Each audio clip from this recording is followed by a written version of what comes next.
As we've said, mailboxes might be shared between more than two processes. If more than two processes share the mailbox, there would be a main question: who actually gets the message? If we have four processes sharing a mailbox and one of them send a message, so which one of them will be the receiver?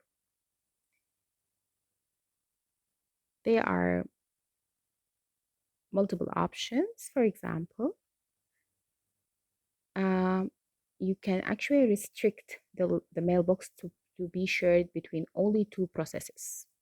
So one is a sender, then the other is definitely the receiver. Or you can create a mechanism so that only one process can execute receive at a time. So there won't be a competition on which one is to receive the message. Or you might leave it to the operating system. So the operating system would arbitrarily choose one process to, to receive the message from the mailbox. Which one to choose, this has to do with why are these processes communicating and what is the purpose of the communication.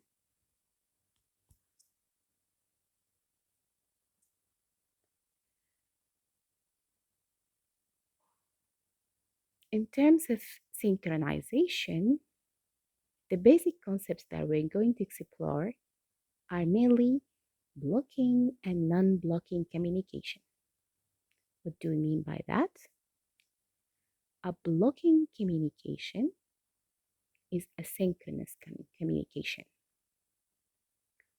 where process A and process B has to be there at the same time to communicate.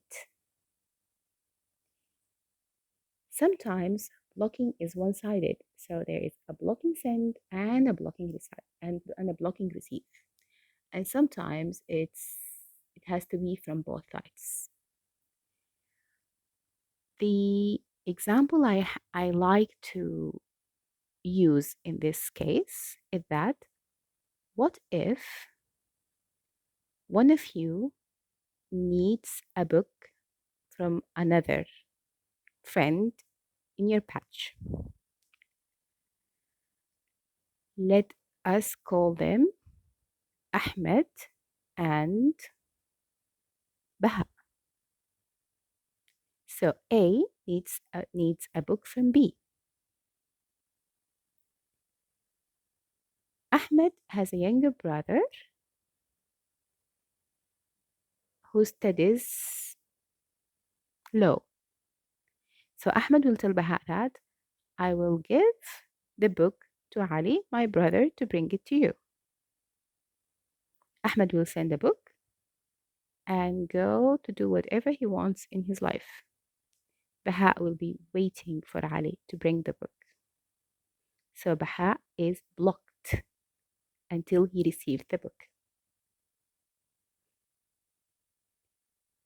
If the situation was the other way, where Baha has his sister Muna, who studies arts. So he will tell Ahmed that I will send the book to you. You can give the book to my sister Muna.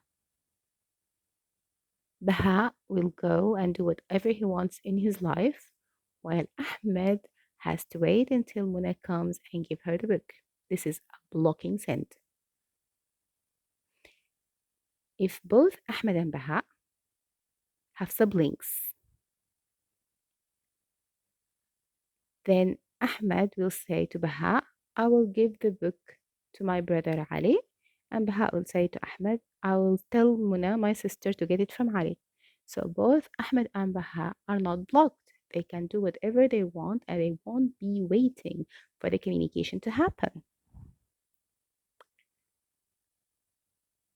If neither of them have a sibling, they both have to be at the faculty and they both have to meet in order for them to get the book from Ahmed.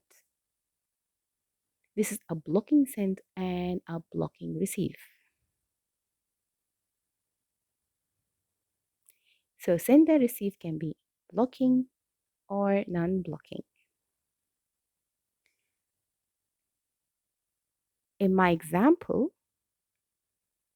uh, the process A has created a child to make the delivery, the sending, and process B can create a child to actually to receive. This is how it's blocking or non-blocking.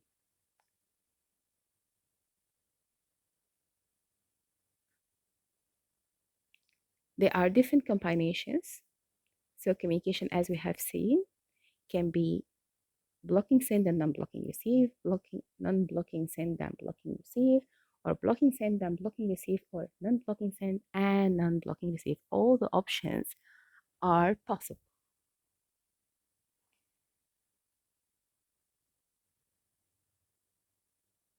One thing that might also affect this is buffering.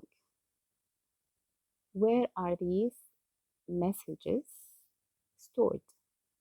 Buffering can be unlimited, so any number of messages can be actually stored. So the sender can send as much as it wants, and the receiver can receive whenever it needs.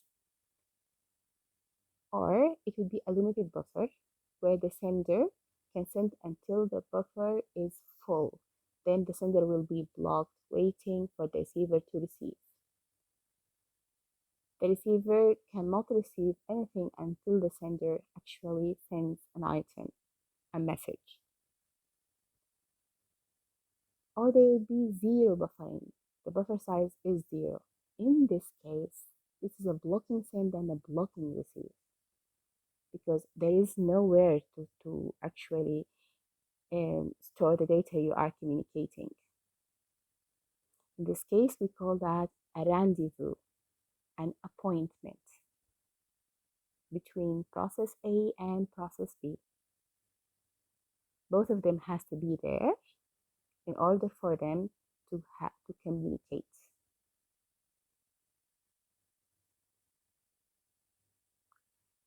The examples of communication in operating systems are a reading assignment that you are responsible of in your examination.